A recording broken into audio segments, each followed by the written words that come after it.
But if you want, there's a lot of room over here. See an engine move out to the end if you want.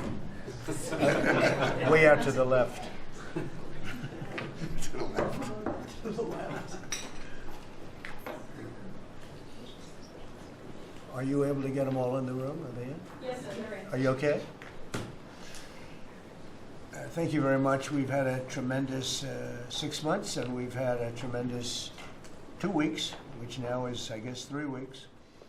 And we have a tremendous group of people here that have done a great, unified, beautiful job. I want to, in particular, because of what she's gone through this last few days, done an incredible job. As you know, Christy, I'm going to ask you to say a few words about Texas. The first person there was the first person I saw on television was you, actually. And you've worked great with the governor, who's terrific. And you might want to tell a little bit about the trials and tribulations, but we appreciate the job that you and everybody have done. You had people there as fast as anybody's ever seen. So I really appreciate it. We all do. And maybe you could say a few words. Sure. Well, thank you, Mr. President. I want to thank you for your leadership. Texas is strong, and the people of Texas are incredibly strong. They've gone through something that is absolutely horrific, and it is heartbreaking to watch these families suffer the way that they are. As soon as this flash flooding event happened, you know, the governor has activated his emergency responders. Nim Kidd is his emergency management director, who is incredible, and has immediately worked with the local first responders to get help to individuals and get them evacuated, put requests in to me. We deployed, sir, right away, as you know, because you and I were talking a lot during this time, the Coast Guard. We also had some assets out of Customs and Border Protection. Our board TAC teams went in and helped with rescues and clearing debris so that we could get roads open and people get the help that they need. I think when I got there the most, sir, that day, as soon as I arrived on site, was getting a briefing from all the emergency responders, was just how unified they were in focusing on the fact that we're there to save lives. They were there to rescue people, find people who were still alive, and to reunify them with their family members. We as a federal government don't manage these disasters. The state does. We come in and support them, and that's exactly what we did here in this situation. FEMA went to an enhanced level immediately, but as soon as you signed the major disaster declaration, we were able to get them resources and dollars right away, just like you envisioned, through state block grants to help them with cleanup. And we're still there in presence, and FEMA's been deployed, and we're cutting through the paperwork of the old FEMA, streamlining it much like your vision of how FEMA should operate, and it's been a much better response to help these families get through this terrible situation. We still are looking for people. We're still looking for a lot of little girls and other family members that were camping along that river, and they will continue until they find every single person, and we will continue to help them and assist in that. I was surprised when I got there at the camp that day, right after this happened, the parents that were there, the parents that were looking for their children and picking up their daughter's stuffed animals out of the mud and finding their daughter's shoe that might be laying in the cabin, and just hugging and comforting people matters a lot. I'm extremely grateful for God's hand in that whole situation, because hundreds and hundreds and hundreds of people were saved. And this is a time for all of us in this country to remember that we were created to serve each other. God created us to take care of each other. And that when we do that, we are happier, we are more fulfilled, and we can walk alongside people on their worst day and help them get through it and come out the other side, knowing that we can continue to live a life that God has purposed for us. So they're grateful for you. Several times the day after the flooding, you and Melania were on the phone with me, and I want to thank you for that. That meant the world. I was able to tell many of those folks that I had been visiting with you, and that you had said, whatever they need, Christy, let's deploy it and get it down there and be helpful. And on Sunday, when the families were waiting at a church to identify their children's bodies, Franklin Graham and I called in and prayed with the families and read some scripture with them, and he was incredible in making himself available to that as well. We'll be back down there in a couple of days and continue to do all we can, but this is an unprecedented event. It really is. There's been tragedies like this around the country, but everyone is unique in different situations, and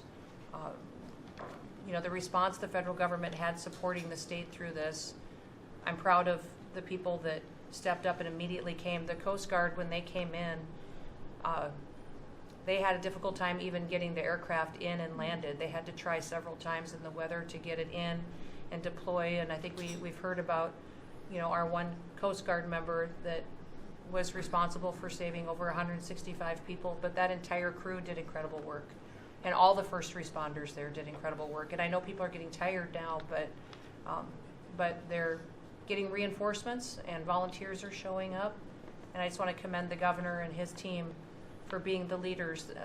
And they're so thankful that you're letting them make the decisions and manage the response like it should be. And then us supporting them with the resources of the federal government. We've already deployed dollars to the state, much like the block grants that you've talked about. Right. So they're grateful for that, sir. There's never been a wave like this outside of the breaking of a dam. This was almost a wave that ended up being 30 feet high, more actually. Now with the dam you can understand it, but this approached almost with that speed. When you see a dam break, it's not a pretty sight. It wipes out everything, and this is the kind of thing that built up so fast. And it's happened 2 or 3 times before over the years, but not to this extent. But tell them when you met the father who was picking up the daughter's clothing. And I had walked through the cabin where all the little girls died, and I had kind of fallen apart in there, but I walked out of the cabin, and a gentleman was standing there, and he said, that man over there needs a hug. And so I walked over to him, and I hugged him, and I said, do you work here? And he said, no, my little girl was in that cabin. And he said, and I just found her best friend about an hour and a half ago. She had passed away.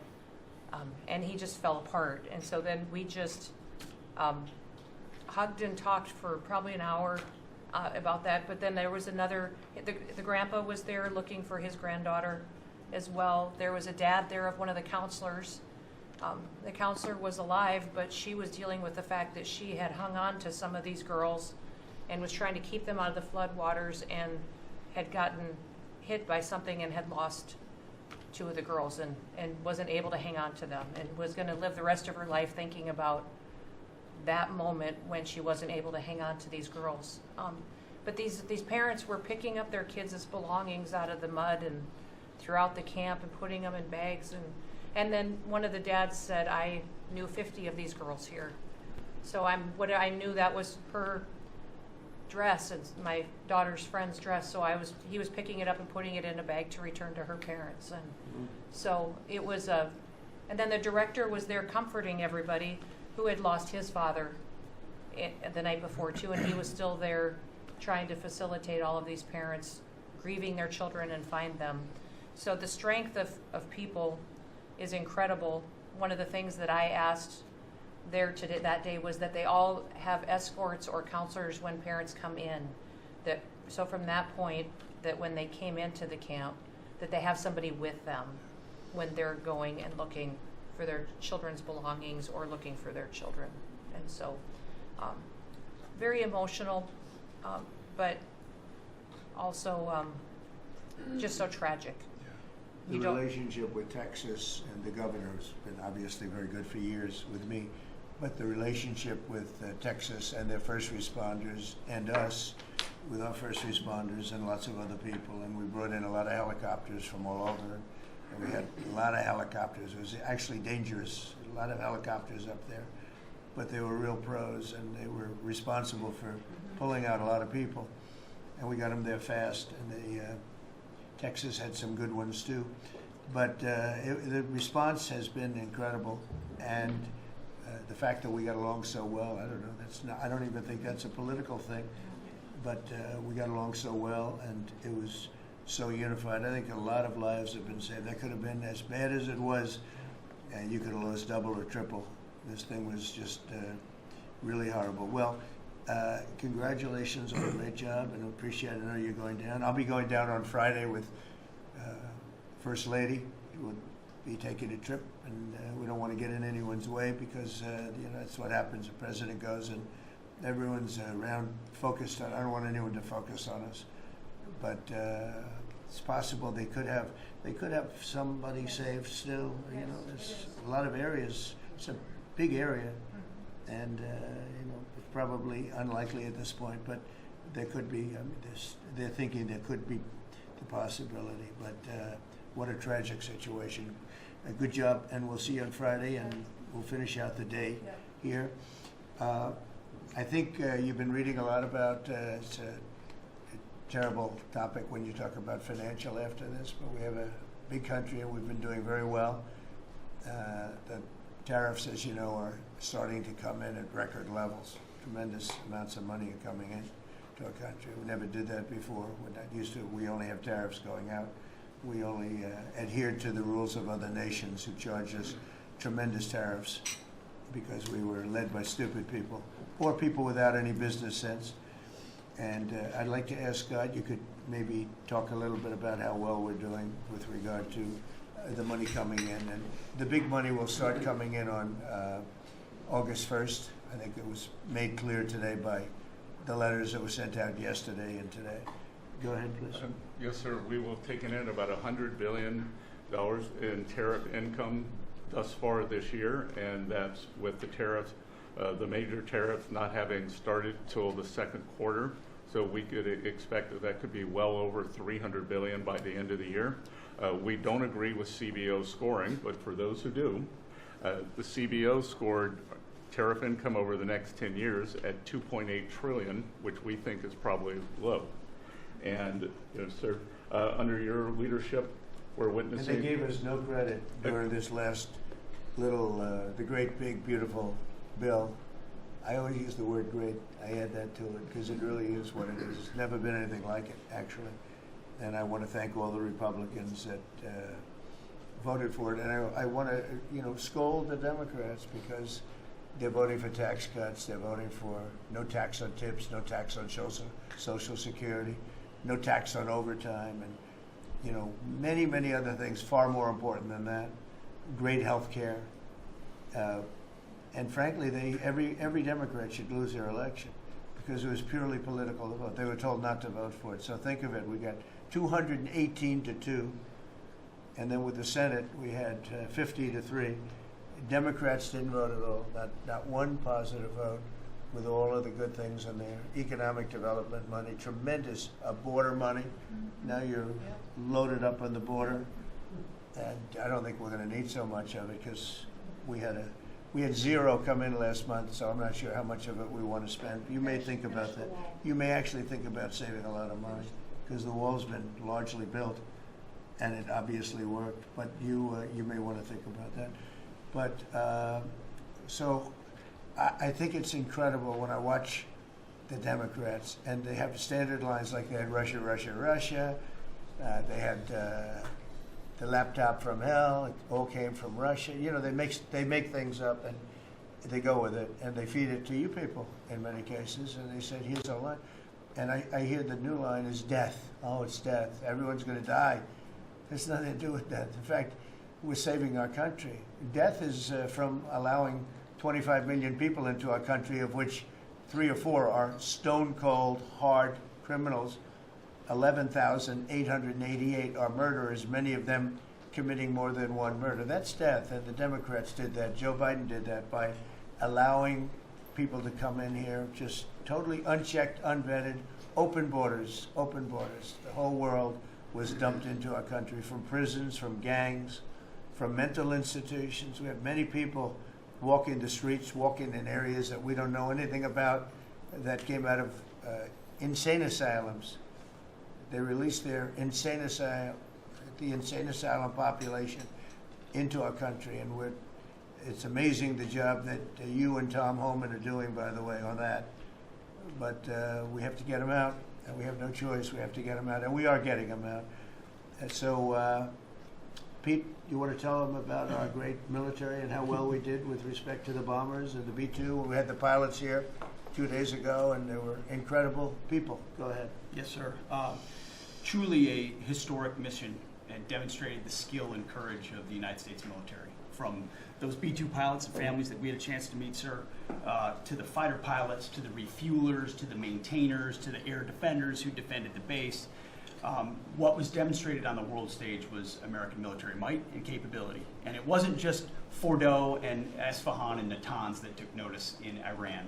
It was the rest of the world, that we have a decisive commander-in-chief willing to use these capabilities, which are the best in the world. As the president pointed out, no one else could have done what America did there on that night, and everyone took notice of that.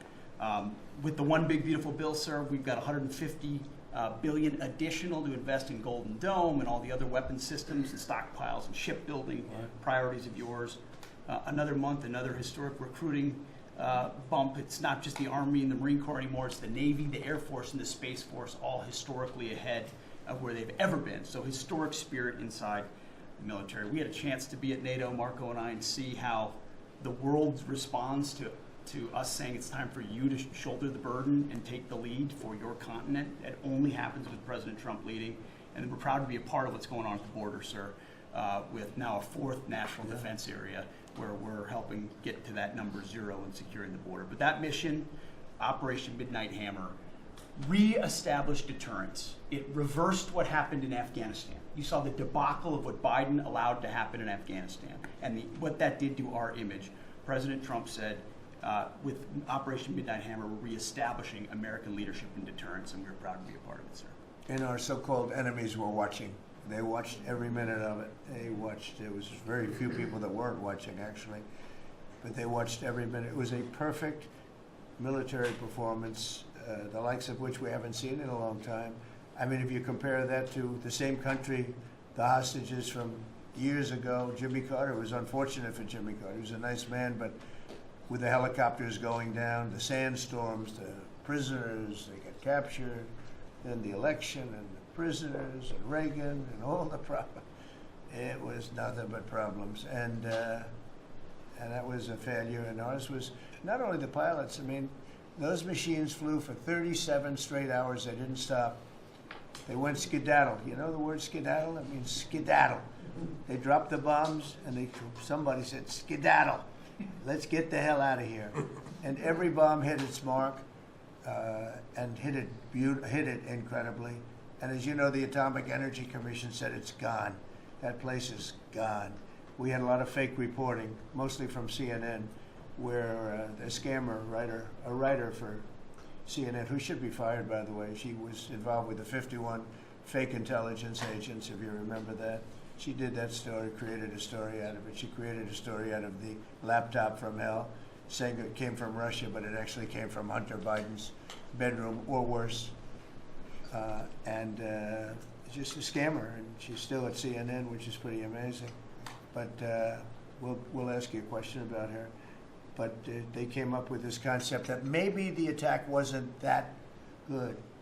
Maybe it, and I saw it happen right after the attack. I saw this person on CNN. I actually watch. I like to watch the enemy. You learn from the enemy, and I watch because you have to know where they're coming from. And I watched her say, Anderson, you know, I'm hearing stories that maybe they didn't hit their target. Maybe it wasn't that good a hit. And you know, hearing stories. The next day it was a little more, and the next day a little more. After 3-4 days, she was saying, you know, I don't know. I don't think it was that. Except by that time, everybody knew it was hit perfectly. The evidence is in the planes. The evidence the pilots are the best evidence. But they actually came out of their plane because they were here the other day, and they said, it was so sad.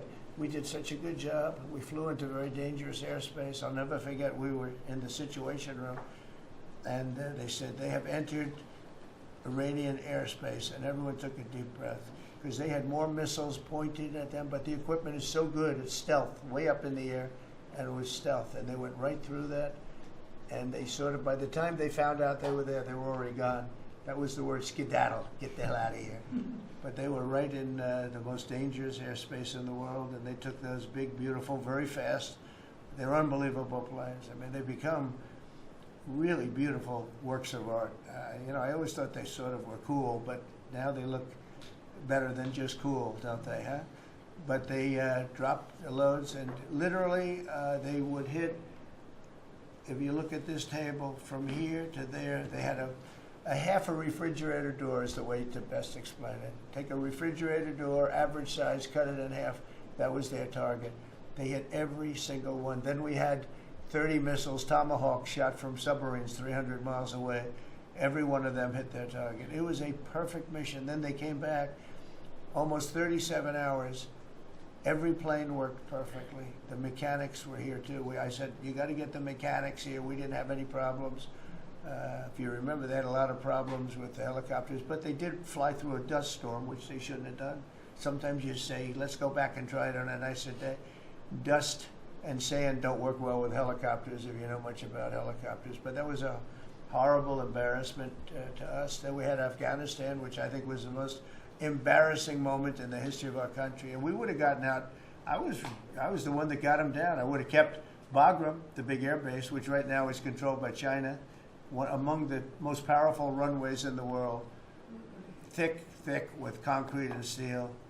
Anything could land, and right now they were 1 hour away from where China makes its nuclear weapons. I was keeping it. Outside of that, we were leaving, and I would have been out faster than them, but we would have gotten out with strength and dignity. Instead, that was the most botched up mess I've ever seen. They left all that equipment behind, and every year they have a parade running down some third-rate street with the equipment. It's supposed to be Fifth Avenue. It doesn't work. But with all that equipment that they left, they should have taken every ounce of it. I was taking every ounce. I said every screw, every bolt, every nail you take out of there.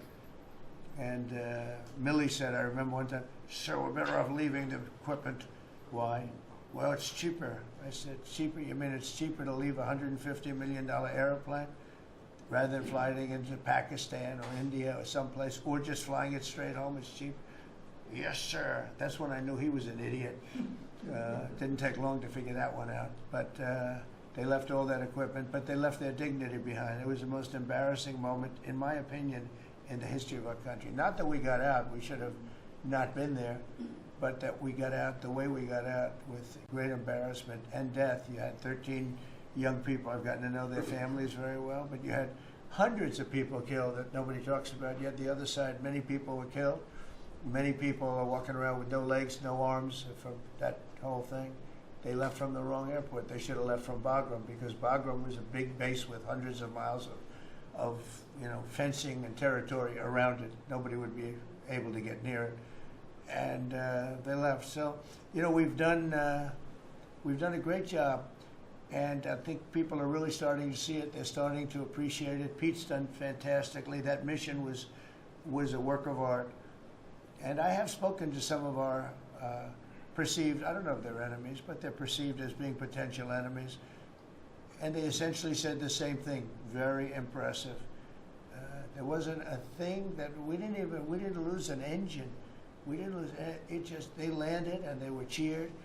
But the sad thing was they were cheered, and one of the pilots said, we were a little concerned because when we got out, we were told that on television they were reporting that we may have missed our targets. Sir, we hit every target. That's what I do for a living. We hit every target. In fact, when the bombs hit, a yellow haze came over the horizon that I've never seen before. It just lit up the whole horizon, brighter than the sun. It was like looking into the sun. He goes, we hit our target, because you know what that was exploding.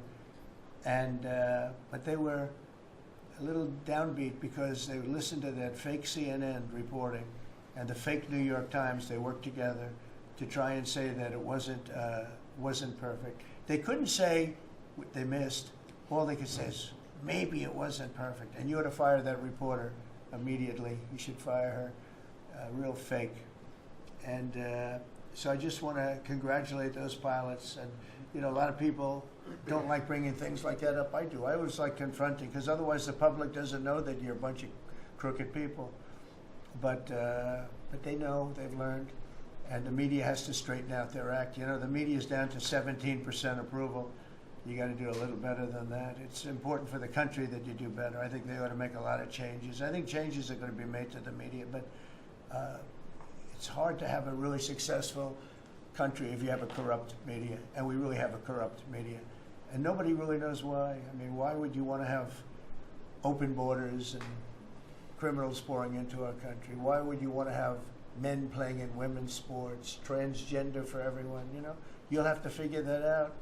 But some of you don't. I mean, I'm looking at some people, they love the country, but I look at other people and they can't.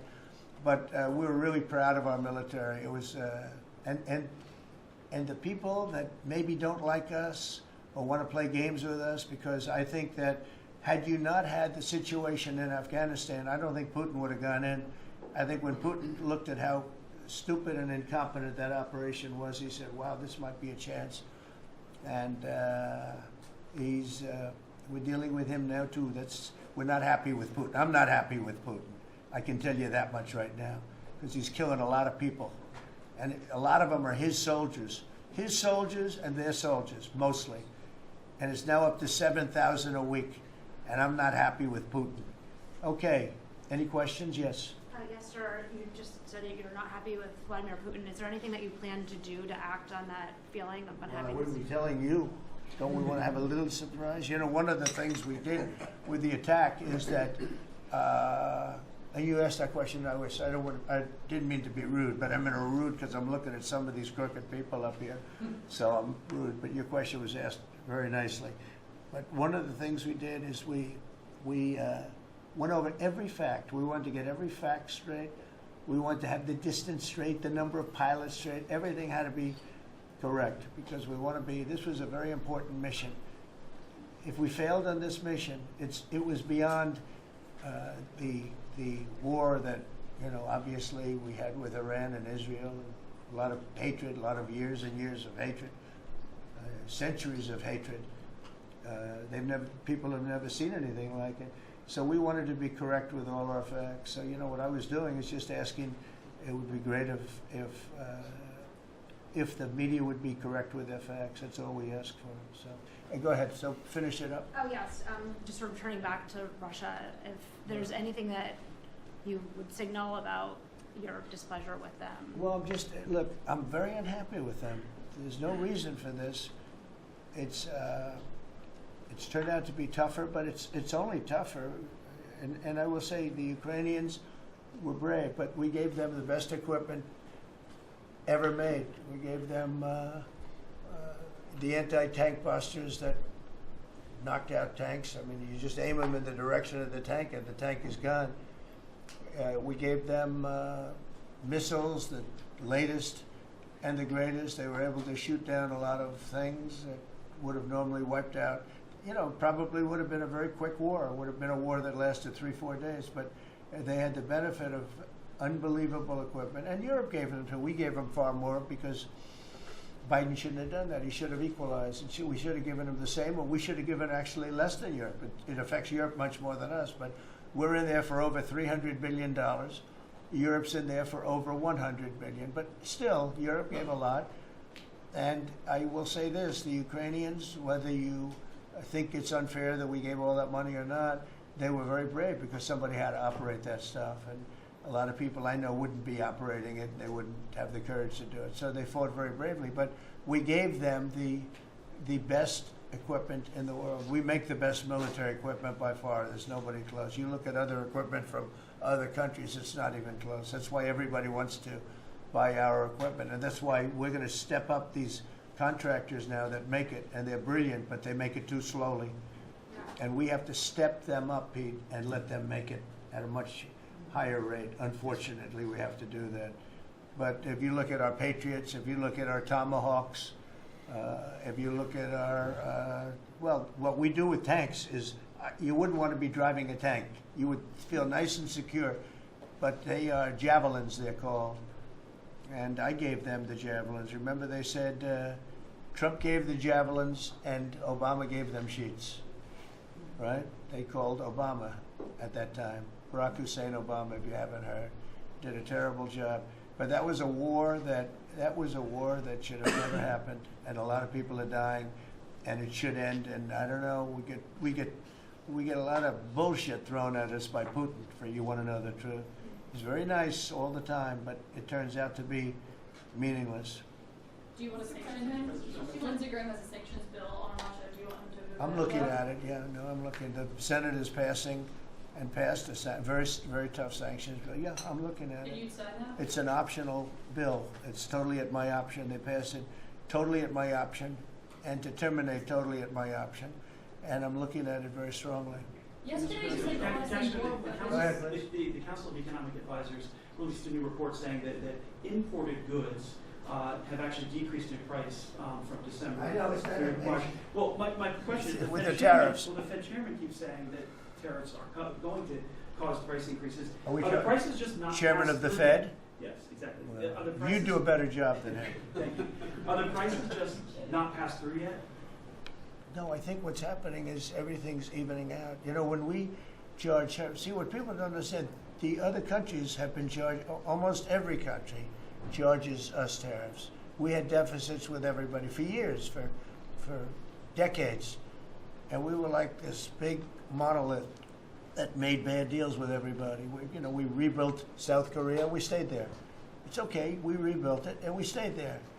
And they pay us very little for the military. I got them to pay billions of dollars, and Biden then canceled it when he came in. I sent to South Korea as an example. We give you free military, essentially, very little. And I think you should pay us $10 billion a year. And they went crazy. But they agreed to 3. So I got 3 with a phone call. And I was satisfied. I said, but next year we have to talk. And then we had a rigged election, and we never got to talk. And you know what Biden did? They probably went to him and they said, listen, Trump treated us terribly, and we shouldn't be paying anything, and he cut it down to nothing. So that's what happens. It's ridiculous. That's the other thing. We're talking to countries about contributing to the military, not only just paying more in NATO, but contributing. We have 45,000 soldiers in South Korea. We have 45,000 soldiers in Germany, 52,000 actually. And that's a huge economic development for them. That's tremendous amount, just like having a city. It's tremendous money for them, and it's a tremendous loss for us. So we're talking, in a very nice way, we're talking to them about it. It's very unfair. We supply the militaries to many very successful countries. I mean, South Korea is making a lot of money, and they're very good. They're very good, but, they should be paying for their own military. President Trump, can I ask you a question about Jerome Powell as well? And then the question to the Attorney General. Jerome Powell, and then I have a question for the Attorney General. Jerome Powell, who you've been pressuring to lower interest rates, he's facing accusations of lying to Congress, which is a potential crime about the Well, opulent. then he should resign immediately. We should get somebody in there that's going to lower interest rates. Do you want congressional Why don't you Republicans call to for his investigate- resignation? Do you want congressional Republicans to investigate and It's pursue okay and with punish? me. I think he's terrible. I think, look, we're paying, I call him Too Late. T-O-O, Too Late, like Too Tall Jones for the Dallas Cowboys, right? Too late. He's always late. But he wasn't late with Biden before the election. He was cutting him like crazy. It didn't help too much, did it? But he was cutting him like crazy before the election with Kamala and Biden. He was trying to get them in, I guess. I don't know. He was recommended by somebody that worked for me. I like you better. If I can ask the Attorney General a question too, President. Sure. Your memo and release yesterday on Jeffrey Epstein, Yes. it left some lingering mysteries. One of the biggest ones is whether he ever worked for a American or foreign intelligence agency. The former Labor Secretary, who was Miami U.S. Attorney Alex Costa, he allegedly said that he did work for an intelligence agency. So could you resolve whether or not he did? And also, could you say why there was a minute missing from the jailhouse tape on the night of his death? Yeah, sure. If I Ma'am, could. could I just interrupt for Sure. 1 second? Are you still talking about Jeffrey Epstein? This guy's been talked about for years. You're asking, we have Texas, we have this, we have all of the things. And are people still talking about this guy, this creep? That is unbelievable. Do you want to waste the time, and do you feel like answering? I don't mind answering. I mean, I can't believe you're asking a question on Epstein at a time like this, where we're having some of the greatest success and also tragedy with what happened in Texas. It just seems like a desecration, but you go ahead. Sure. First, to back up on that, in February, I did an interview on Fox, and it's been getting a lot of attention because I said, I was asked a question about the client list, and my response was, it's sitting on my desk to be reviewed, meaning the file along with the JFK, MLK files as well. That's what I meant by that. Also, to the tens of thousands of video, they turned out to be child porn downloaded by that disgusting Jeffrey Epstein. Child porn is what they were. Never going to be released, never going to see the light of day. To him being an agent, I have no knowledge about that. We can get back to you on that. And the minute missing from the video, we released the video showing definitively the video was not conclusive, but the evidence prior to it was showing he committed suicide. And what was on that, there was a minute that was off the counter. And what we learned from Bureau of Prisons was every night, they redo that video. It's old, from like 1999. So every night the video is reset, and every night should have the same minute missing. So we're looking for that video to release that as well, showing that a minute is missing every night. And that's it on Epstein. Mr. President, just on the tariffs again, August 1st, you said is the deadline. What incentives do countries have to negotiate? It seems that deadline keeps moving. It was April 2nd, now it's... We didn't move, no. It's always been August 1st, that's when we're paying. A statement was put out today, and I put it out just to make it clear. It wasn't a change, it was August 1st. We don't change very much. You know, every time we put out a statement, they say, he made a change. I didn't make a change. Clarification, maybe. No, August 1st they pay.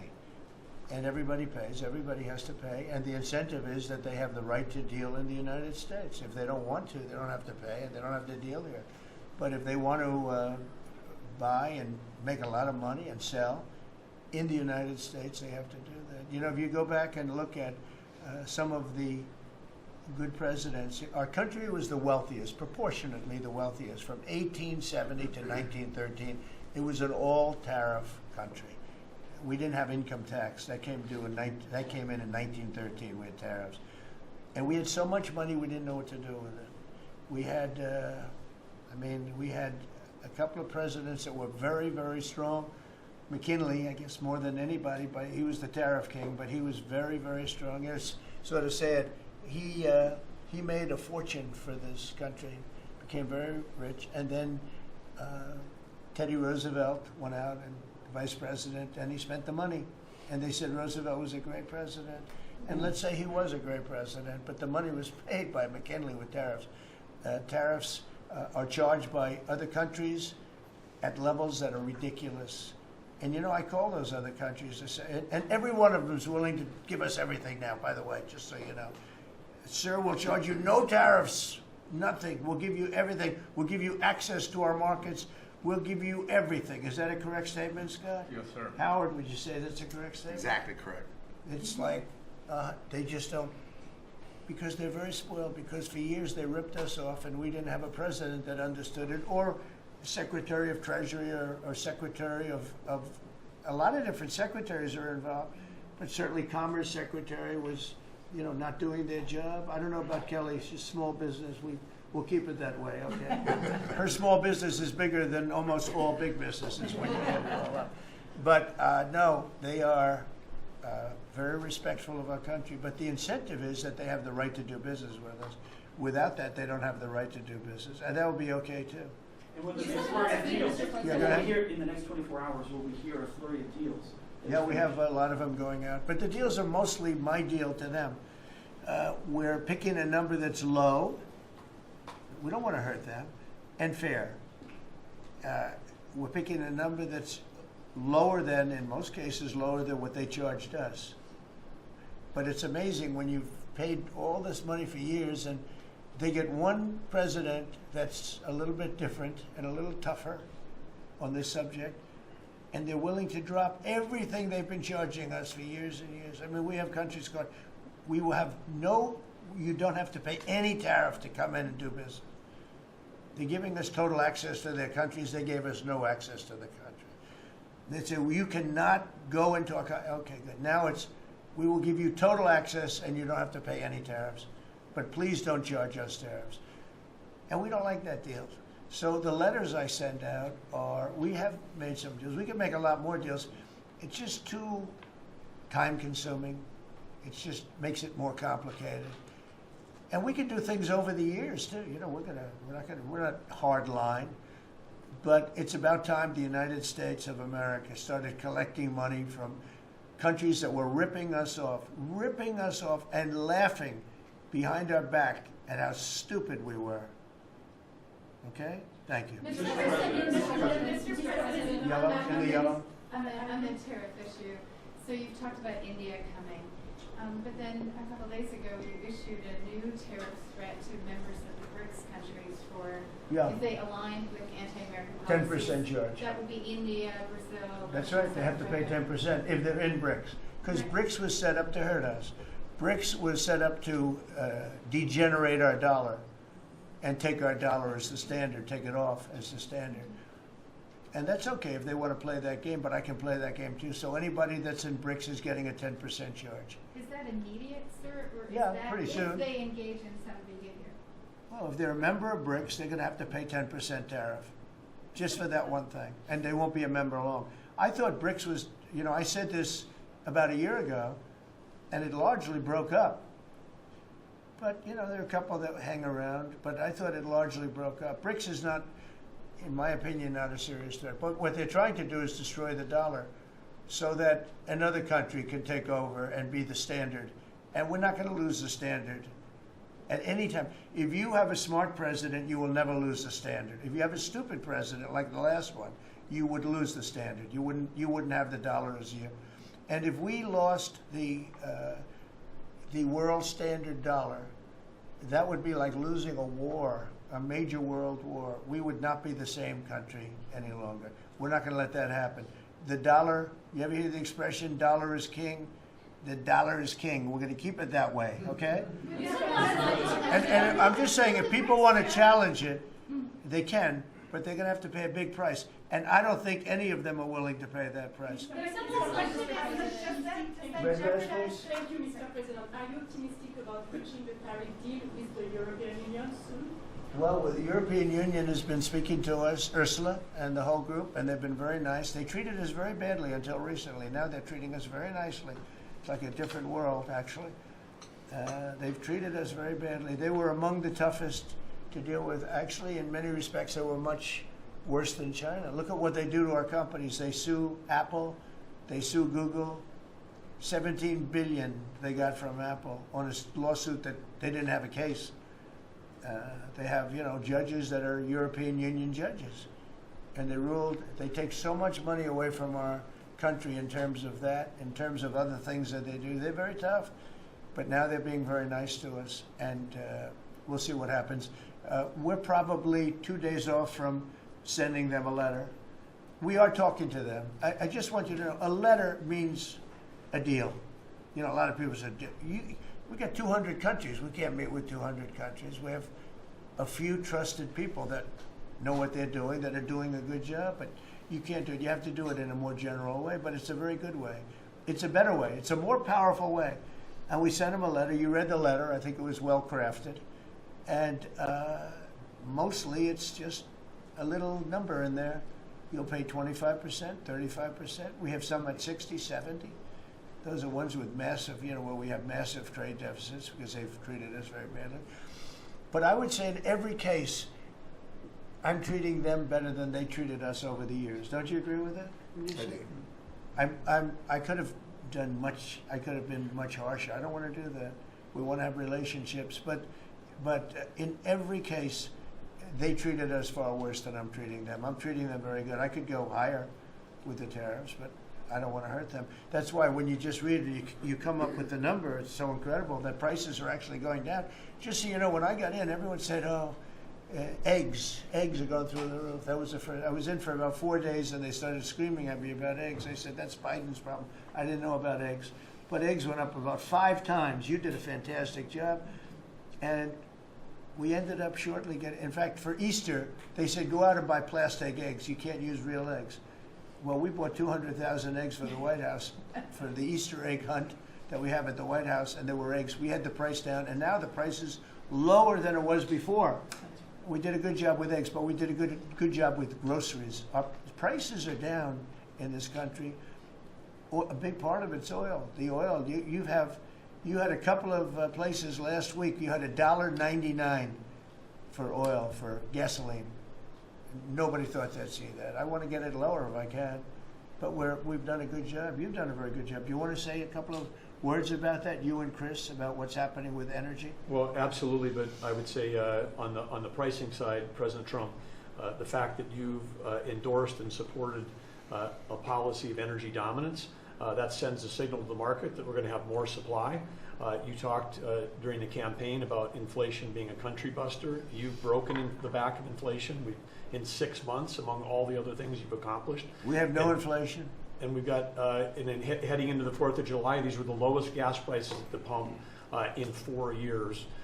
And again, for Americans, this is like hundreds of billions of dollars that stay in their pockets because we lower the price of gas at the pump. And when we lower the price of energy, it lowers the price of food. It lowers the price of the clothes you wear. It's the biggest thing. It's the biggest thing. It's like a big tax cut.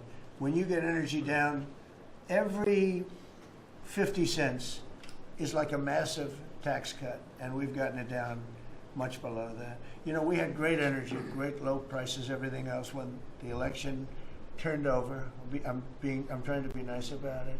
It turned over, shockingly, but nevertheless it happened.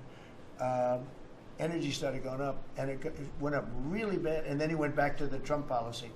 The problem was they didn't know how to do that, and he lost it. He lost that sucker. That big sucker was out of control, and his energy prices went way up, and that's what caused it. But it was also stupid spending.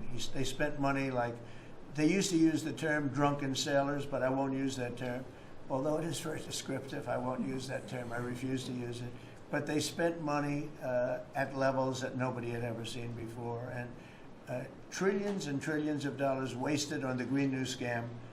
Greatest scam in the history of our country, other than maybe Russia, that might have been. But the Green New Scam was the single greatest scam in the history of our country, and continues to be, but it's weakened badly. It's hobbling along because people are finally getting it. But they spent trillions of dollars on the Green New Scam, getting nothing for it. Devised by a couple of young people that weren't even good college students, you know? Not even good students. Check out their marks. Yeah? No, not for CNN. Not for CNN. Go ahead. In the last jobs report, Mr. President, in the last jobs report, the manufacturing jobs actually lost 7,000 jobs. When will the investments that you've been talking about have an effect? Well, they're building the plants now. About 7 have started. We're going to have hundreds started within a short period of time. Lee Zeldin, who may be the most important man in this room, I'm sorry, but he's the one that gets the permits. Where is Lee? He's the one that has to get the permits for the plants and the factories, and permits that used to take 5 years, he's getting in record-setting times. AI, we're leading China a lot in AI, and if we go with this, you know, I'm allowing the plants to build their own electric. I'm allowing them to become an electric utility, so they can produce their own electricity, because we need double to be successful with AI, which is the biggest thing now. We need double the electricity that we have, which is hard to believe. We need even more than that. And they're building plants with their own electricity substations. They don't have to use the grid. And anything they build extra, they're putting into the grid. So we're supplying the grid with brand new electric sources. And you know, it's funny, when they came to see me, they never even asked for that. I told them about it. The reason they didn't, they thought that was an impossibility. You're not allowed to build your own electric. These are massive investments that are being made in building electricity for their plants. And they're going to have, I think, Doug, a lot of electricity left over. And that electricity is going to be passed into the grid and give us no more, you know, like you look at California.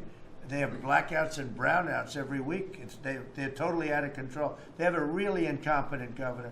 Where's Chris? Is he here? Do you want to speak to the subject? Yeah, I think a huge thing in the One Big Beautiful Bill, Mr. President, because of your leadership, is the ending of these subsidies, as you call them, the Green New Scam. That saves our country $500 billion over the next 10 years. But American taxpayers were paying twice. They're paying that money, $500 billion in the subsidies, and they were paying more expensive electricity price. If you subsidize something, you should at least lower the cost of it. But in this case, we were subsidizing something and paying more for it. So the one big beautiful bill had two huge things: ending wasteful spending. Wind, solar, and batteries combined are 3% of U.S. total primary energy. 3% for $1 trillion, another $500 billion coming. It's just not a good investment, hurting our businesses, hurting our consumers. And the one big beautiful bill also unshackled oil, gas, and coal development in the United States, onshore and offshore. Secretary Burgum has been working tirelessly on how, by getting the government out of the way, private businesses will develop more resources in the United States, lowering costs for American consumers and making much better leverage for the United States to help our allies abroad and reduce the power of our adversaries abroad. So just a huge win on the energy front all around, and I thank you for your leadership. We're setting records now on energy, and there'll be nothing compared to what they'll be in about a year from now, but we're setting records. And wind is a very expensive form of energy. It's very bad for your beautiful surroundings, the plains and the valleys, and the birds are dying all over the place. You know, the whole thing is a disaster. They're almost exclusively made in China. Not that I have anything against China, because I don't have a great relationship with President Xi, but I asked him, how many wind farms do you have? He makes them, but they don't have a lot of wind farms, I'll tell you, very, very few. And wind is tremendously expensive and is very ugly. And if you own a house that's inside of a windmill, your house is worth less than half. And you hear noises. And interestingly, in New England, you probably read, where for 50 years they had 2 wells washed up, 50 years. And last summer, they had 14 washed up. Now, I'm not saying that's the wind farm that was built, but maybe it is, right? Probably is. It's tremendously expensive, and it can only be done with subsidy. You know, I know a man that's in that business, and one of the biggest in the world actually runs a company that builds these stupid windmills. And he said, I hate the business because it's the only energy where you need subsidy. He said, energy shouldn't need subsidy. You should make money with energy. So wind. The other one is the solar, those big solar fields. They're taking our farmland. Our farmers are like mortified by it. They hate it. It's very, very inefficient and very ugly too. You know, probably better than a windmill, but you go around and you see all these things that are 3 miles long by 3 miles wide, and you say, what the hell is that? And it's a lot of plastic from China. It's plastic, black plastic from China. No, we want to be smart. We're going with,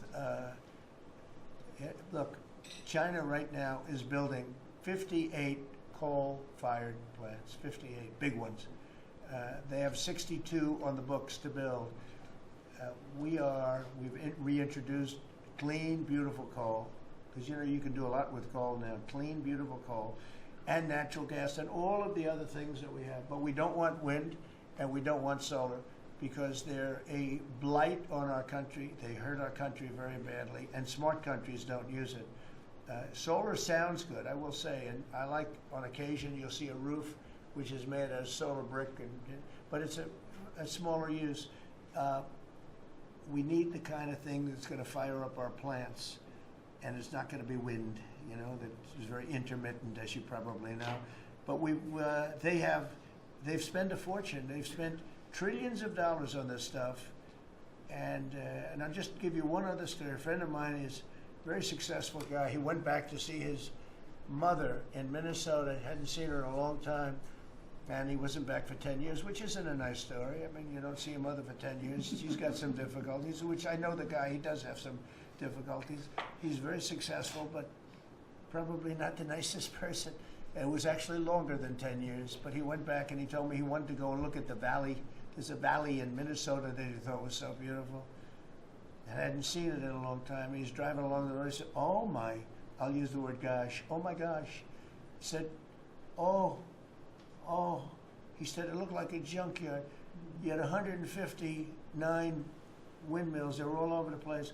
Some were old, some were newer. different companies, different shapes, different sizes, different colors. Many of them were terminated. Terminated meaning closed. You can't take them down because the environmentalists don't let you bury the blades because they're made out of a fiber they say is bad for the earth. So they want you to put them up, but they don't let you take them down. But many of them were turned off. He said it looked like a junkyard. Go to Palm Springs, California, and take a look at that pile of junk. And you go into a wealthy neighborhood. Before you get there, you have to ride through hundreds of windmills that are, most of them are turned off. They're rotting, they're rusting, they're 30 years old, 20 years old, and they have a very short life. You know, those windmills have a very short life, especially the ones that are in the nice salty Atlantic Ocean and Pacific Ocean where the salt just gets under that steel and decimates it. No, it's a horrible, horrible thing for our country. And I speak out. It would be nice to say wind, because it sounds so good, doesn't it, Doug? Wind, wind. But it's not.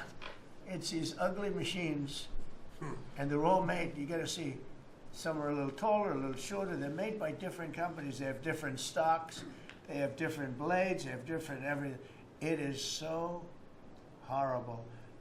And if you look at smart countries, they don't use it. Smart countries don't use it. And we're now a smart country. We're a brilliant country. We're not smart. We're brilliant now. We're going to be a brilliant country. We have to be, because we have to catch up for some really stupid people that did a bad job. Yes, Brian? Yes, Mr. President, I've got a quick comment, some feedback as a native Texan, someone that I grew up bringing my kids to a camp very near the affected camp now.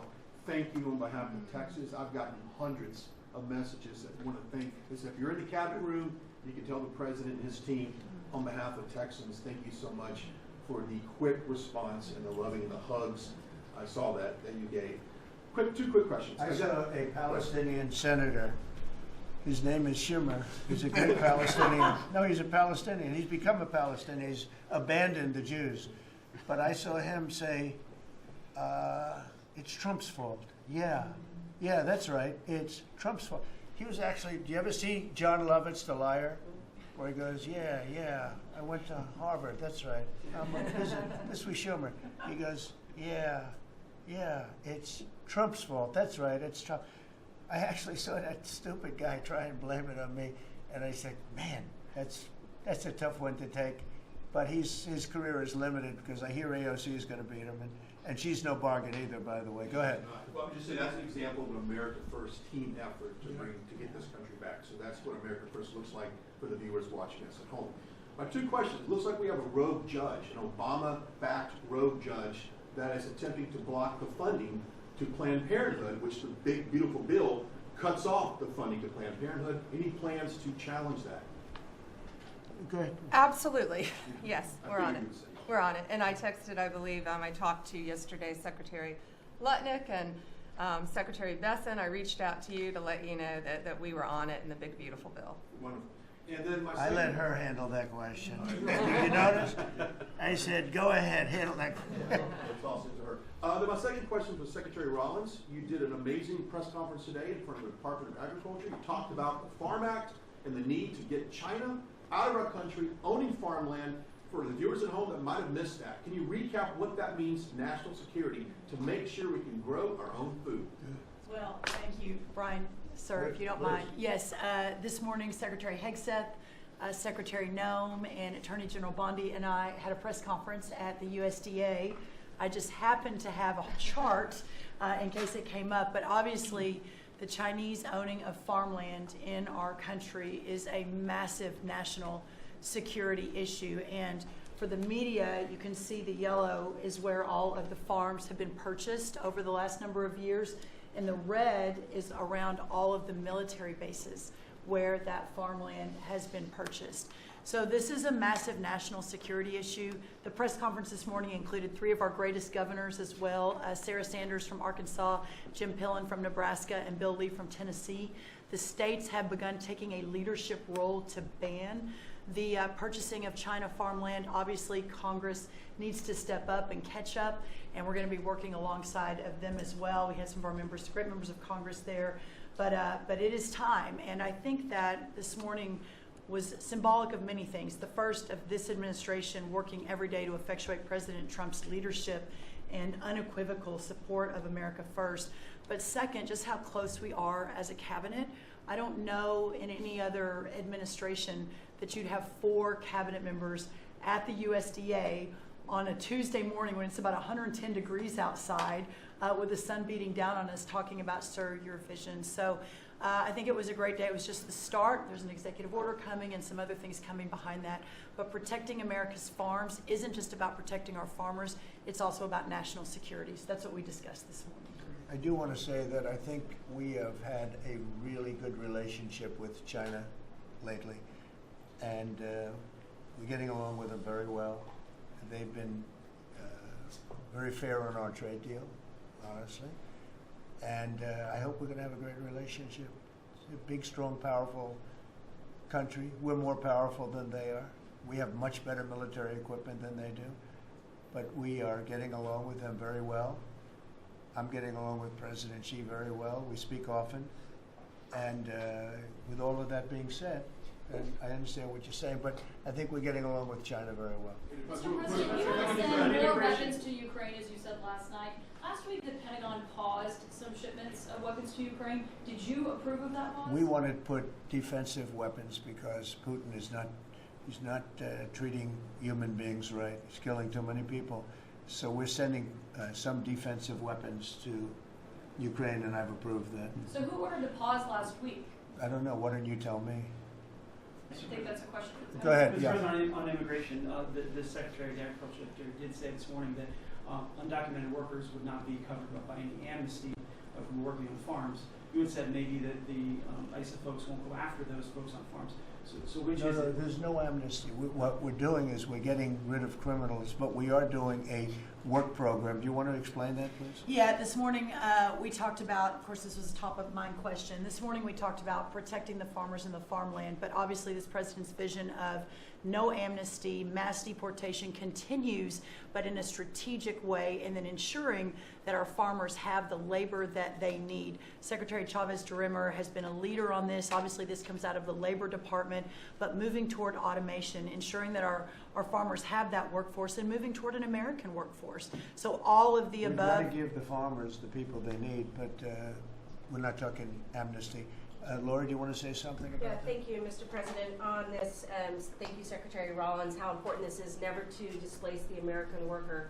What the Department of Labor is doing is focusing on what the law entails now, being more modernized, more streamlining, to work through the H programs. We're going to have a concierge approach to that, where we have developed a new office to answer the need of our farmers and ranchers and producers, and not to displace the American worker, and follow within the law now, and that does not include an amnesty program at all. And we've seen that working, and we'll continue to have that roll out. On the other topics that we've somewhat talked about, the jobs numbers, Mr. President, 4 months in a row we've seen those jobs numbers increase. That's an exciting time for our manufacturers. That was asked earlier. We know it's going to take some time, but through that deregulation process that Lee and I are working on as well, the Department of Labor has rolled out 63 new deregulations that we're going to be moving through. In the first Trump administration, it was successful with over 30. We've just rolled out 63 new ones in order to double down on those manufacturing companies, to let them know that we have signaled through this process that we will assist them in getting the workforce that they need. It's an exciting time. That one big beautiful bill, that was the signal to my former colleagues in Congress to get this done. It's been an important time. I spent time on the ground visiting 7 states in 9 days prior to that bill being passed, because it was the most pro-worker piece of legislation that we will ever see really in this country right now. No tax on tips, no tax on overtime, no tax on Social Security. That matters to the American worker, because we don't want to take their money and give it back. We want them to keep more of their hard-earned dollars in their pockets currently, and that's what they're excited about. And as I move forward with these tariff talks, I heard a company, orthopedic company in Indiana, say to me, for the first time since you have taken office, Mr. President, their increase in their bottom line by 8% since these tariff talks have happened. Not one company has said the president is not doing a good job. These tariff talks are working. They're feeling it on the ground. The media has told a false story, because what's happening on the ground is positive, and that's what we're seeing in these jobs numbers. So I really, through the Department of Labor, to come in behind all the secretaries and build this workforce is going to be key to the American worker. So thank you for what everybody did this last week. The One Big Beautiful Bill is a doubling down of this, and we're going to see these workers start to grow. And that apprenticeship program is going to be working. That's we'll right. have that It's gonna million be, apprentices across the country. We, as you know, we're building plants all over the country now, which you weren't building any plants 4 years ago. You weren't building anything. But those plants, when they open up, it's going to be, you'll see numbers like you haven't seen ever. I don't think in history you'll never see numbers like what we're going to see in the very near future. Many of them are building the plants. Some are just starting right now. You know, it's a brand new administration. But, and they wouldn't be here except for two things: November 5th, the election, and the tariffs. And frankly, I guess the election was more important because of the tariffs. I mean, another person wouldn't have done this. But they're coming in because of the tariffs. They have to, they're not going to pay 25, 30, 40, 50%, 70, and 100%. And we'll be announcing something very soon on pharmaceuticals. We're going to give people about a year and a half to come in, and after that they're going to be tariffed if they have to bring the pharmaceuticals into the country, the drugs and other things into the country. They're going to be tariffed at a very, very high rate, like 200%. We'll give them a certain period of time to get their act together. But they were all here. Now they all left. They went to other places because we allowed, people that sat in this room allowed it to happen. And I don't allow it to happen. The people in this room don't allow it to happen. So we're going to be announcing pharmaceuticals, chips, and various couple of other things, you know, big ones. We did steel, as you know, they're 50%. We did aluminum, 50%. Lumber just came out. Why don't you announce copper? And we did cars. And now, today we're doing copper. What would that tariff be on? The section tariff? I believe the tariff on copper, we're going to make it 50%. 50%.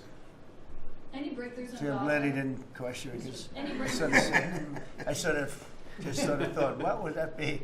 That was a quick one. I didn't have much time, but he agreed with me.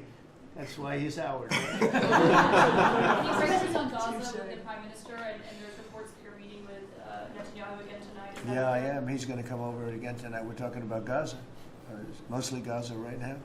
It's he's been very unfairly treated. I think what they've done to him in Israel is very unfair, having to do with this trial. I think, you know, he's a wartime prime minister, had an unbelievable outcome, and I think he's been treated very unfairly. But he's coming over later. We're going to be talking about, I would say, almost exclusively Gaza. We got to get that solved. Gaza is a tragic. It's a tragedy. It's a tragedy. And he wants to get it solved, and I want to get it solved, and I think the other side wants to get it solved. Steve, could you talk on that, please? We're in proximity talks now, and we had 4 issues, and now we're down to 1 after 2 days of proximity talks. So we are hopeful that by the end of this week, we will have an agreement that will bring us into a 60-day ceasefire. 10 live hostages will be released. 9 deceased will be released.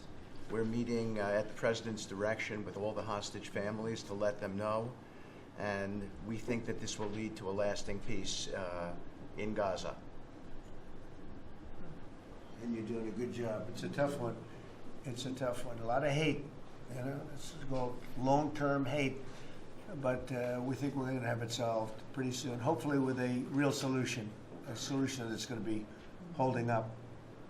And can I follow up? This is, I think, the first cabinet meeting since Elon Musk has not been a special government employee, not here anymore. He's now saying he's going to create a third political party. Are you worried about the impact that that could have? No, I think it'll help us. It'll probably help. Third parties have always been good for me. I don't know about Republicans, but for me. Are you second guessing any of the cuts that DOJ made? Since you No, described him as no. Look, we cut hundreds of billions of dollars with DOJ. We could have done it differently. I would have done it differently a little bit, maybe, but it was something that we saved a lot of money.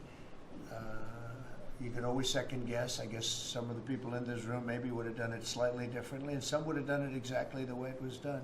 But it was dramatic, and it was important, and we found a lot of things like billions of dollars given to people for environmental protection, where they had $100 in the account, like in Atlanta, Stacy. And then you had another one with 20 billion here, and 20 billion here, and 2 billion here, and 15 billion, and Lee, you might want to mention just a couple of those things. We really got because of Doge. At the Trump EPA, the one big beautiful bill was filled with many big beautiful wins for the taxpayer. It delivered a sledgehammer to the Green New scam. Billions of dollars rescinded.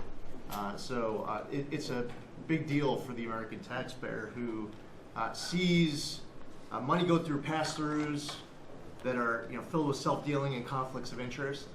They see unqualified recipients. They see reduced agency oversight, and they want accountability with their tax dollars, and they got it. So in the example of the Stacey Abrams connected NGO, they received $100 in 2023. They got $2 billion in 2024. They had to complete training on how to develop a budget that was put into their grant agreement. They, out of nowhere, started paying a CEO $800,000, a COO $450,000, 22 people making over 150 grand. Out of nowhere, this is tax dollars. So money go through pass-throughs, through other pass-throughs, through other pass-throughs, and we lose oversight over it. And you see that it's going to former Biden officials, it's going to former Obama officials, it's going to Democratic donors. And we're not here saying we want to take money from a left-wing NGO and give it to a right-wing NGO. We want to give it back to the taxpayer. This is about us being good stewards of American tax dollars without any apology or regret. That's why President Trump was elected last November, because there are a whole lot of people who maybe they hadn't voted Republican in a long time.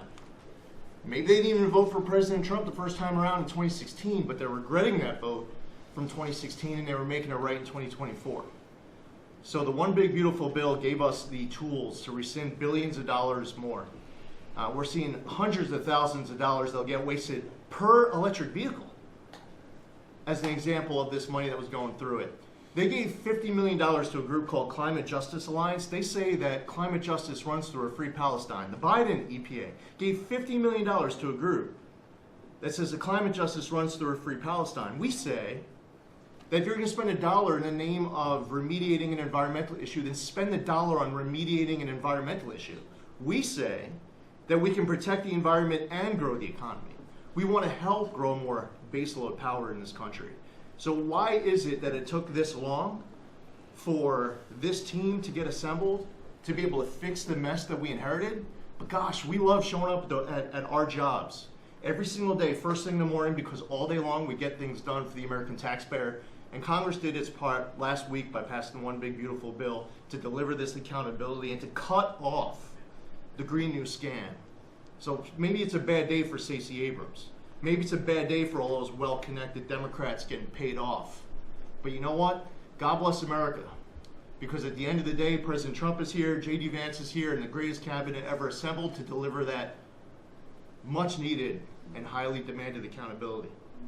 That was a very good answer.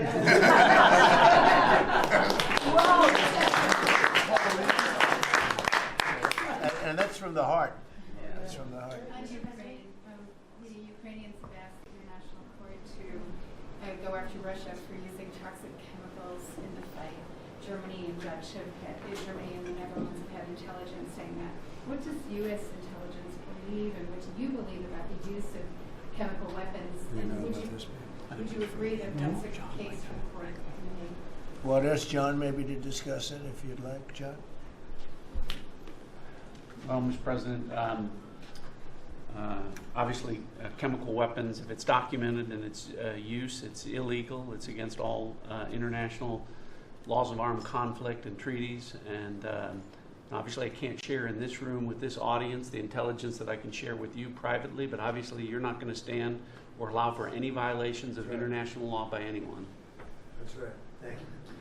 Could I ask Sean to Department of Transportation, Sean Duffy, former great congressman, very popular, decided to go out and make a couple of bucks. He made a lot. Then he got bored with that, though. He likes serving people better, the people. And could I ask you to just discuss a very important subject to me, and that's the modernization of our equipment at airports so that planes aren't crashing into each other and bad things don't happen. It should have been done many years ago. We were going to do it, and then the election precluded that, unfortunately. But We're doing it now. Could you tell them where we are? Yeah, if I could start with Newark. You guys all covered what happened in Newark. We had outages for a couple of 30-second outages a couple months ago. We have, in 2 months, Mr. President, it's historic speed, laid new fiber lines for communication and tested those in the next month. So those new lines for the Philly Tracon that controls the Newark airspace, they're up and running. Lightning fast speed. June was the most on-time June ever in the history of Newark for air travel. So that's going incredibly well. By the way, we shouldn't have dealt with this because Joe Biden and Pete Buttigieg had moved the center from New York to Philadelphia. They didn't test the lines. They didn't do the work, which is what brought us all these problems. But in the big beautiful bill, we got $12.5 billion.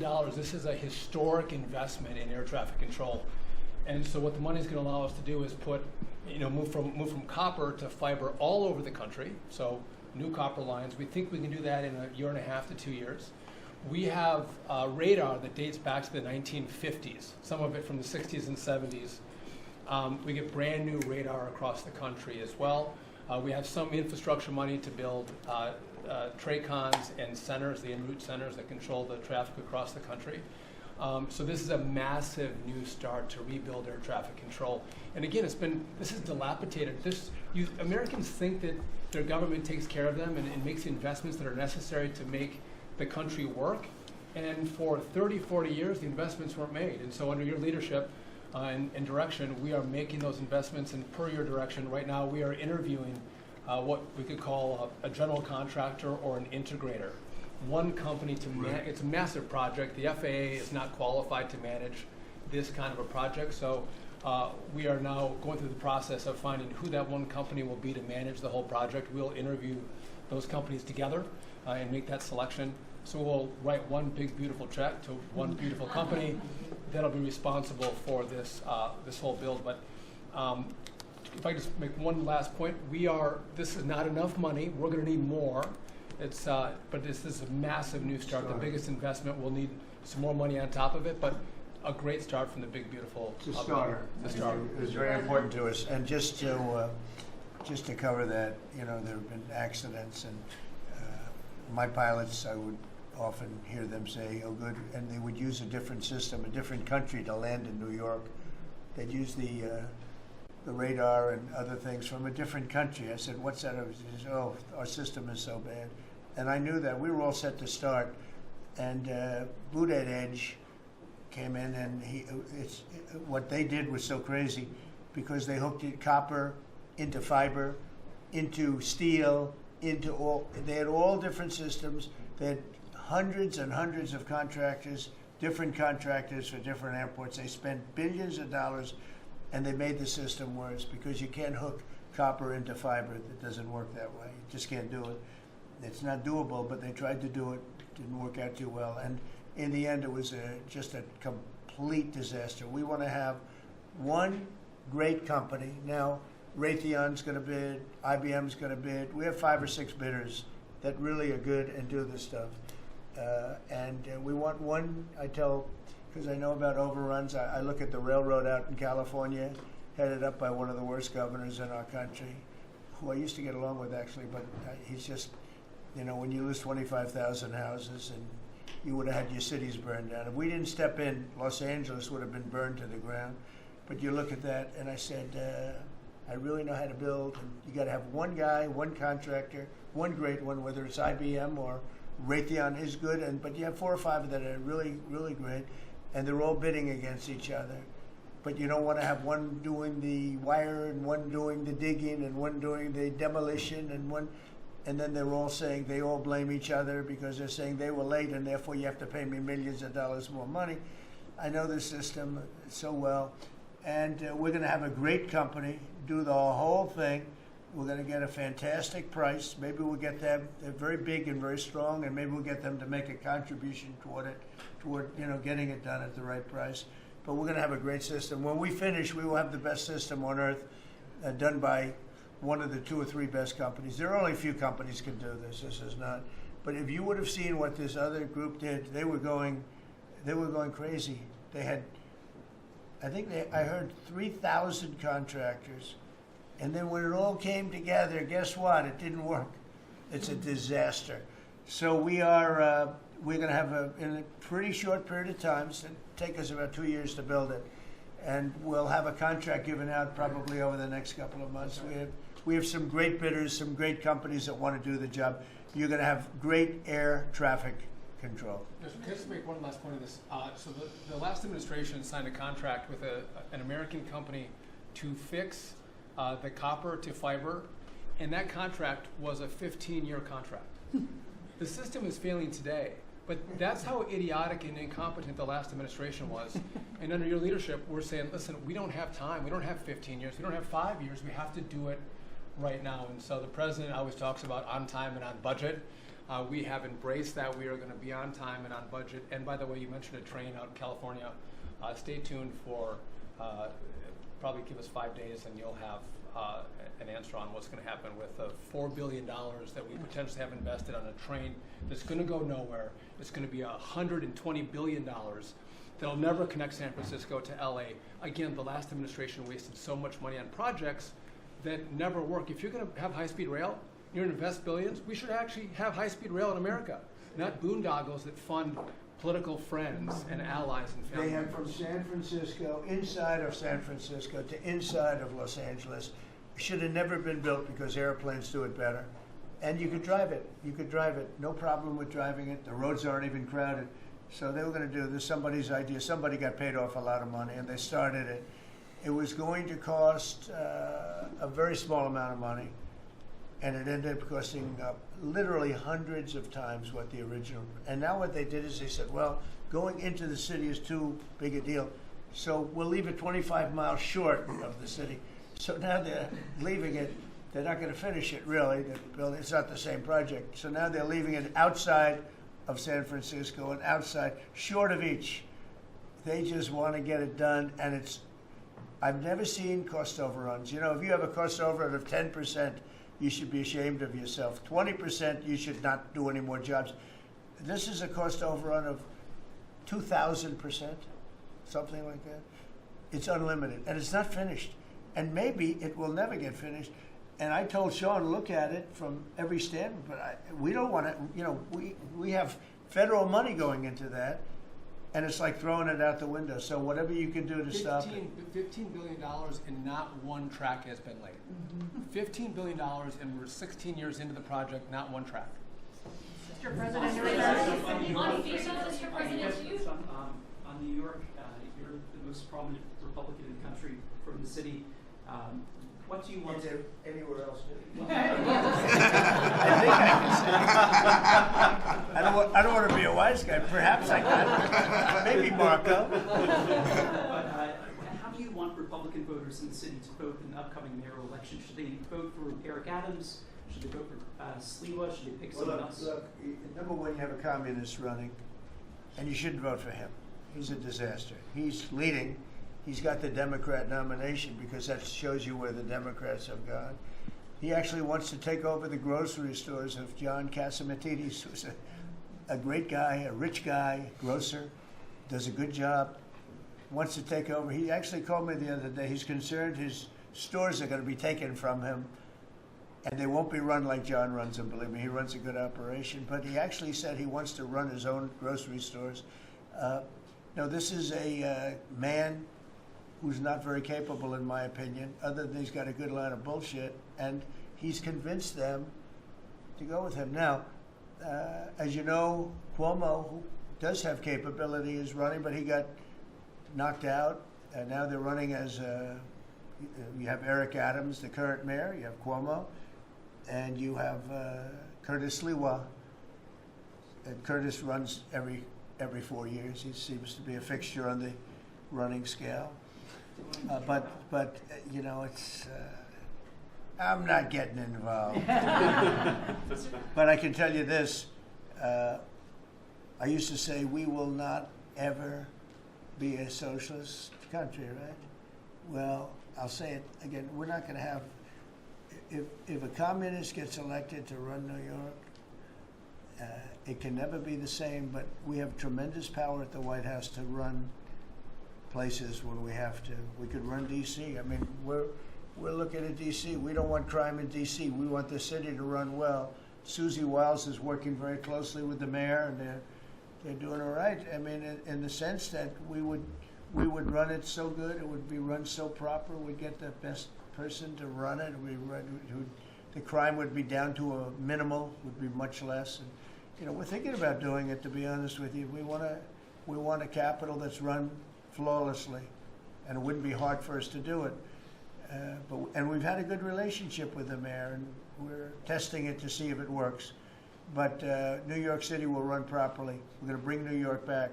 I love New York. You know, I loved New York for a long time. Then we had a bunch of crooked people in there. You have an attorney general who's a total stone cold crook.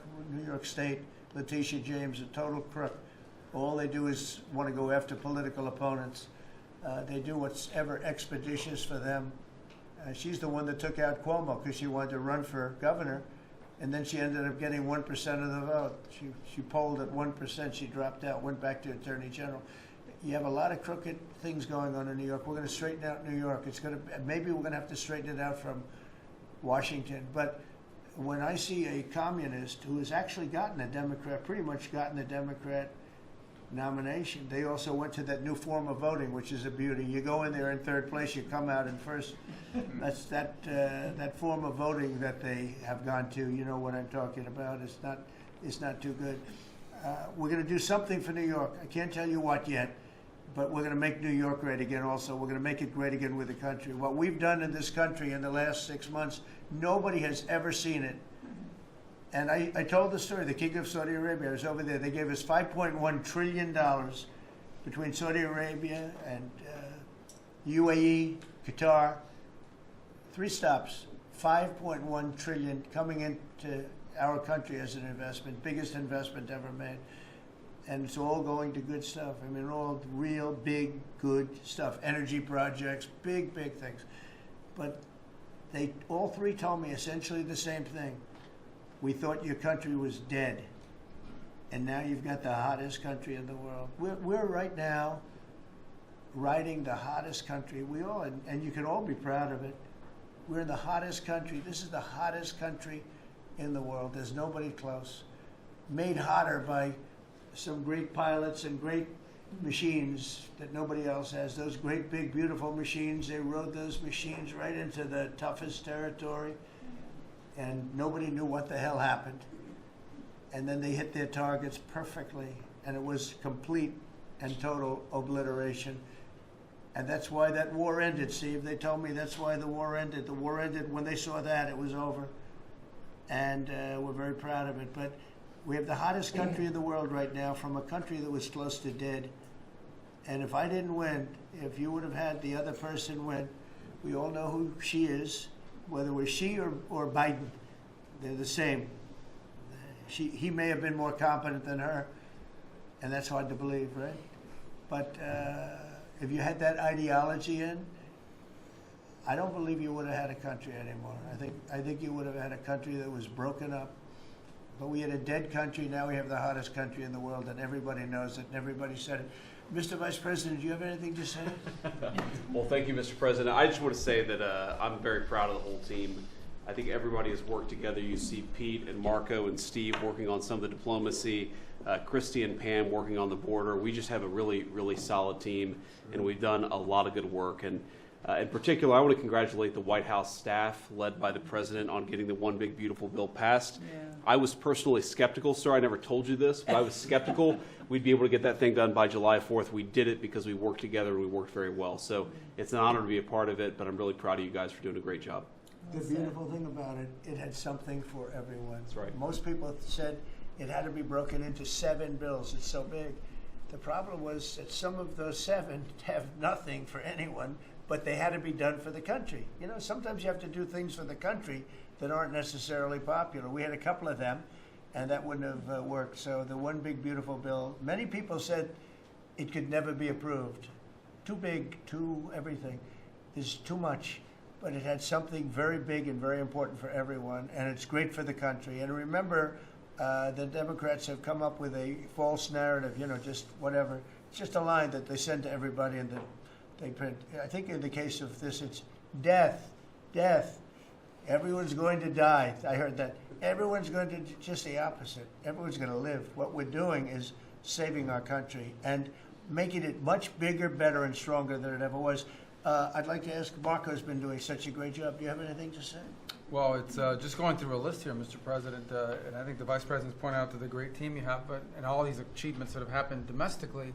But you think about it, under your leadership, we prevented and ended a war between India and Pakistan. NATO's now at 5% for the first time ever, the highest numbers ever. A peace deal between the Democratic Republic of Congo and Rwanda. A 12-day war that ended with an American operation that we're the only country in the world that could have done. Hopefully, pretty soon, a peace deal between Azerbaijan and Armenia. The entire Middle East and the infrastructure of it has the potential now to change because of Syria and Lebanon, and it hasn't even been 6 months. Sure. It hasn't even been 6 months, so it's a a great lot. testament to your leadership in this thing. Well, thank you very much, and you've done a fantastic job.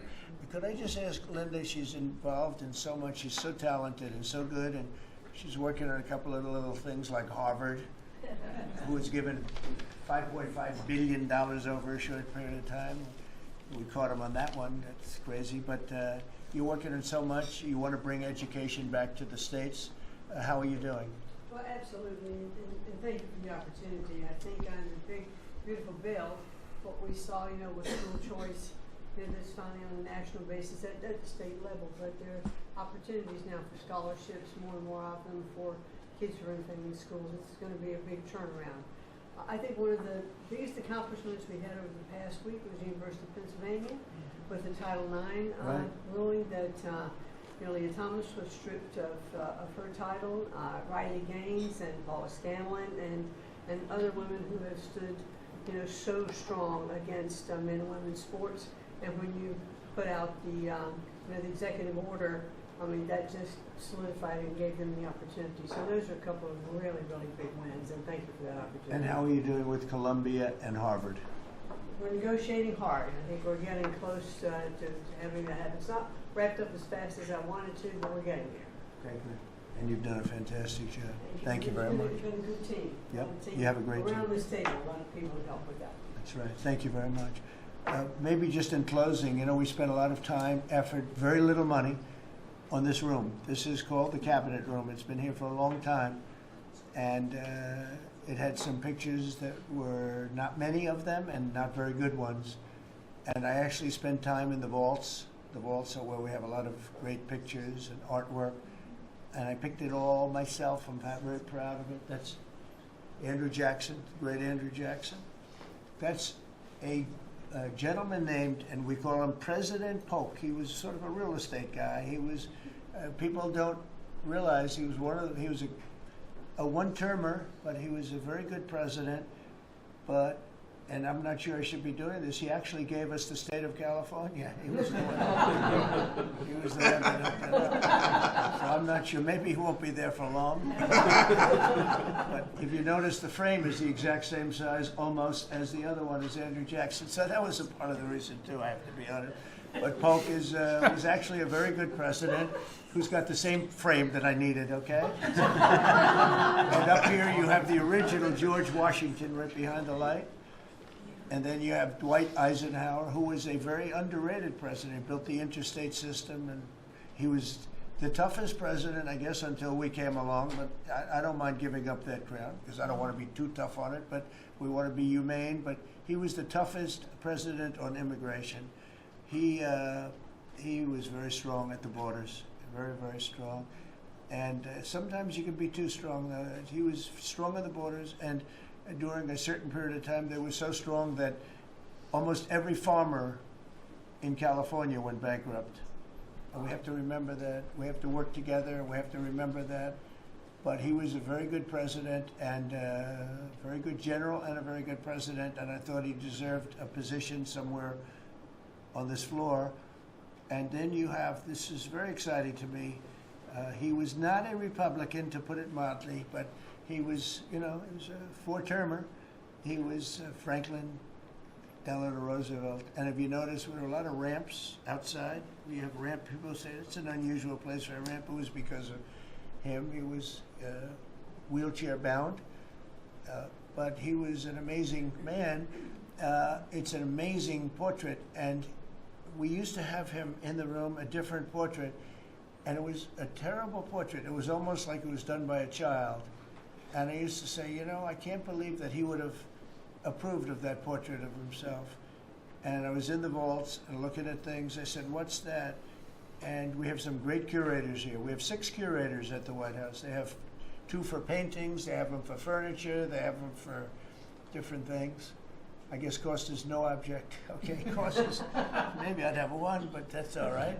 But we have 6, and they're very talented, though. And he said, that's a picture of FDR. I said, really? Let me see it. They took off the wrappings, very well preserved. And I said, that's the picture they've been looking for years. That was the picture of Franklin Delano Roosevelt. And I said, oh, wow. And likewise, that frame-wise, it just doesn't work. It doesn't work if you have, I want to be nice, but it doesn't work if you have a big frame, a little frame, but it's like perfection. I'm a perfectionist. The mirror was down in the vaults also. I said, where is this from? And it's a very old, very storied mirror, beautiful. We put that up. And then over there is Honest Abe Lincoln. And that picture was in his bedroom. And we thought that this would be a very important place because this is where wars are ended. I'm not going to say wars are declared. I'm going to say wars are ended, okay? We'll be positive. And that's the picture of Abe Lincoln from his bedroom, sat in the bedroom for many, many years. That was his favorite picture of himself.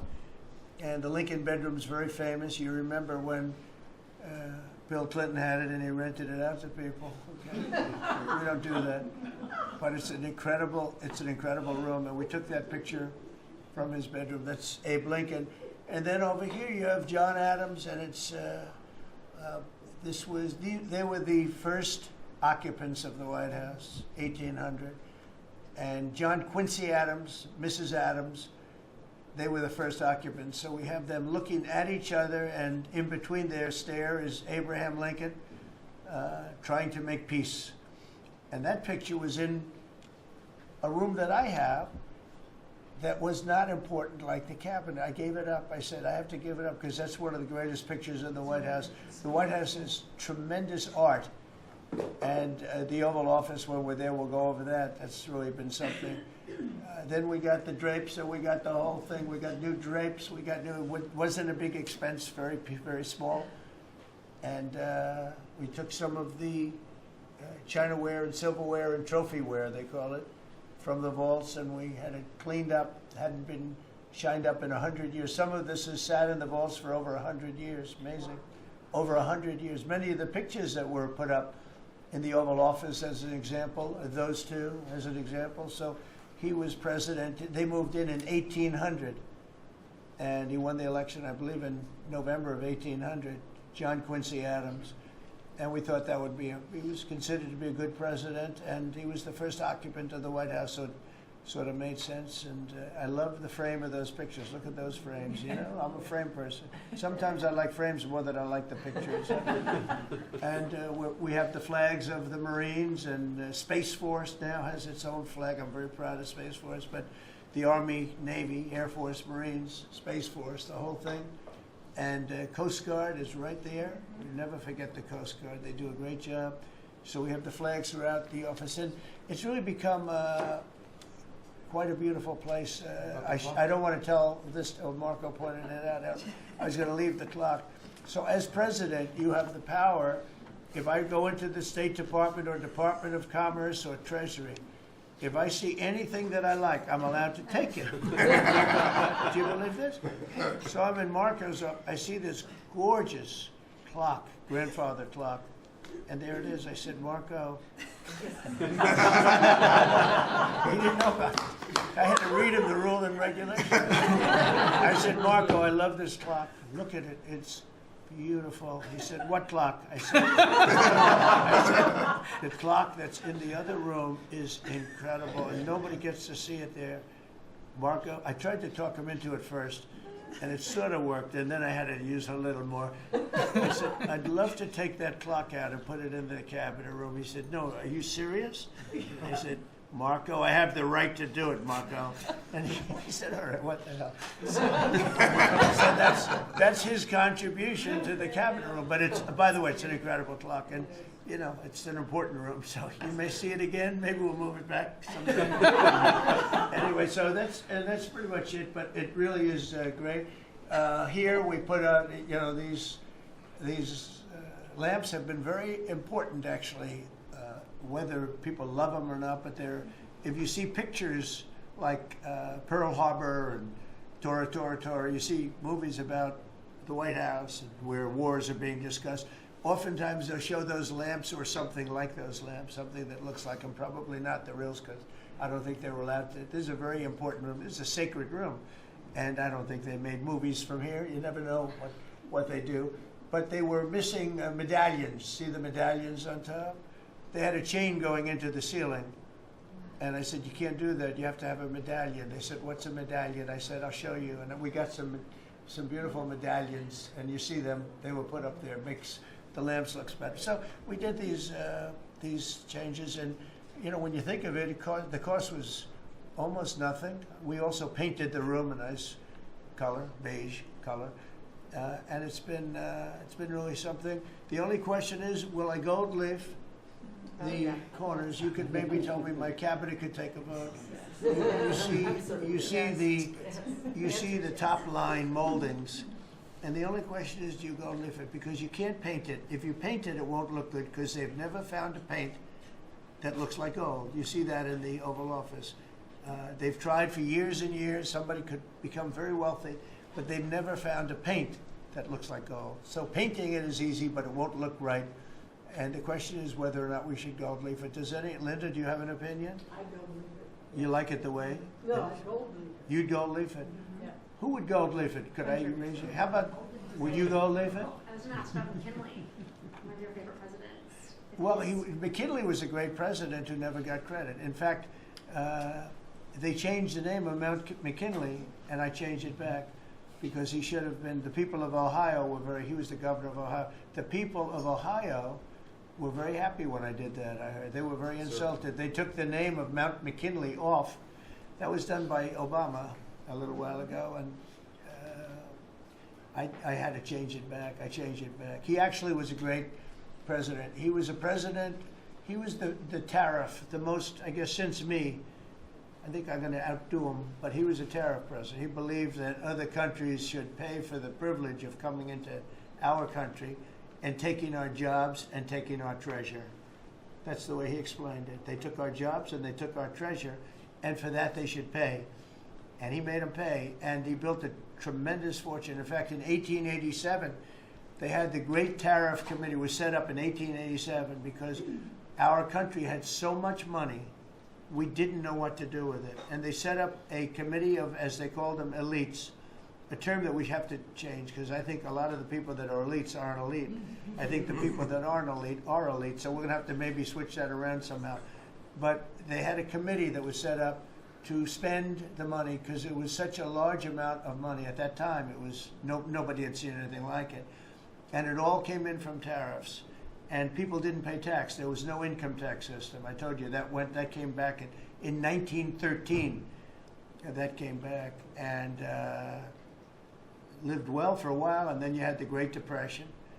And then later they tried to bring back tariffs, but the whole thing was, this was after the Depression. That was one of the great misconceptions. Is people like to say, "Oh, but it was during the," but no. The country had a Great Depression, and then after the Depression, long after it started, they brought back tariffs to see if they could save it, but it took them really 25 years. When you say about 25 years to get out of the Great Depression, a lot of people don't understand that. But I thought it would be interesting for you to get a little view of this room. This is a very important room, very powerful room, great room. And we've done similar, but even beyond this, in the Oval Office. We brought back pictures of some of the great presidents. Many of them were in the vaults for over 100 years. Originals all, beautiful, beautiful things. And rather than sitting in a vault downstairs for 128 years, I thought we should display that. And we did that, I think, in a really good way. We've gotten very high marks. but it's interesting. People walk into that room and they look around the room. They don't even want to talk to me. They could look at it for hours. It's funny when people come into the Oval Office. It's such an incredible. It's a sacred place. When people come into the Oval from the biggest people in the world, presidents, prime ministers, kings, queens, in one case at least, queens, and the biggest business people in the world, they walk into that office and they always say, there's no place like this in the whole world in terms of the power. I mean, it's beautiful and all, but there are other beautiful offices. You have businessmen that have offices that are, full floors of office buildings, floor-to-ceiling glass, and they walk in there and they say, there's no place like this anywhere in the world. There's no place. And, it's what it represents maybe more than the physicality of the room itself.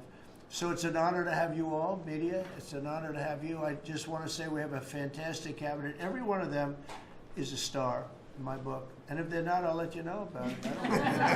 I'll throw them to the wolves. I'll throw them to the wolves in 2 seconds because our country comes first, right? But I just want to thank you all for being here. It's been a lot of fun. Thank you very much, everybody. Thank you. Thank you, press, everybody. Thank you, press. Thank you, press. Thank you, press. Thank you, press. I'll tell you some other time. Thank you.